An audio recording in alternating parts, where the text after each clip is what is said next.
Meaning is what you have to buttress yourself against the tragedy of life. Despite the fact that you're a fragile, damaged, mortal creature, you found something to do that announced itself as worthwhile. That's meaning. It's an instinct. It's a deep, deep instinct. It's maybe the deepest instinct. It's like a form of vision. Meaning tells you when you're in the right place. And the right place is between chaos and order. And those are real places. Your hemispheres, your right hemisphere is roughly evolved, let's say, to deal with things you don't understand. That's chaos. And your left is there to deal with things you do understand. You can't just stay with the things you do understand because you already understand them. And you can't just stay with what you don't understand because then you're lost. So you need to be in the middle of those two. And you can tell when you're in the middle because everything lines up.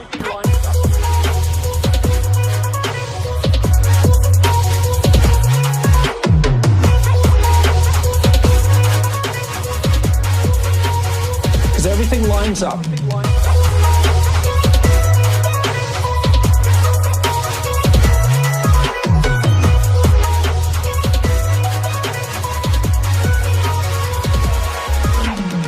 Expedience is you do the thing that gets you off the hook the fastest right now. You play that game across time, it doesn't work.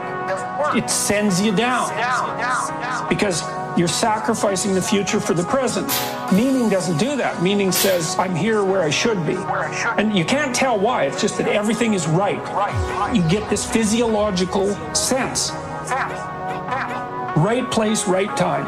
Follow this meaningful path. That's your buttress against the tragedy that produces resentment and malevolence. Meaning is the antidote to that. That's the fundamental religious truth. Life is suffering. That's true. There's malevolence. That's true.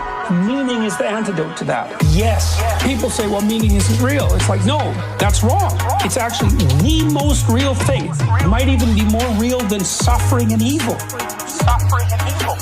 It's possible.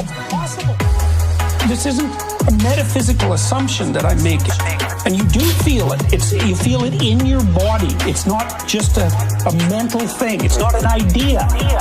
It's a place. Because we're in time and space, right? And a place is a place, 3 dimensions of space, but it's also a time. And when the place and the time are set up properly, you're in the right place. And your brain is telling you that. Your being is telling you that. The purpose of profound religious contemplation, profound philosophical contemplation, is to learn how to be in the right place at the right time, all the time.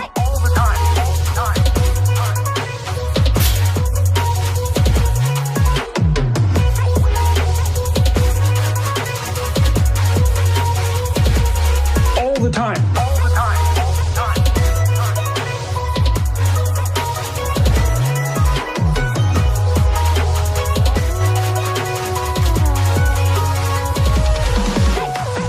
There's this line from the Gospel of Thomas, which was discovered in 1957. And it says, the kingdom of God is spread out before the eyes of men, but men do not see it. And that's kind of what it's referring to. There are times when you're in the right place at the right time, and then you're where you should be. And you're not really trained to notice that, because it isn't something we ever talk about. It's like, you're in the right place at the right time. Okay, why? What did I do right? What did I do? I need to do more of that. So maybe it's only half an hour a week when you first start noticing. And then maybe with 3 months of practice, you can get it up to an hour a day. And then maybe you can get it up to 4 hours a day. And God only knows where you could get it if you keep practicing, You can be there. We don't know what the upper limit of that is.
place is better than Disneyland. What Disney World? Six Flags. Bring me here. It's great. Got some new hardware. Oh, what'd you get? I don't know what they're called. What's that stuff? I don't know. What is this? Never had any of What's the sort. What's that? I trust in John Work, so it was for indoor art.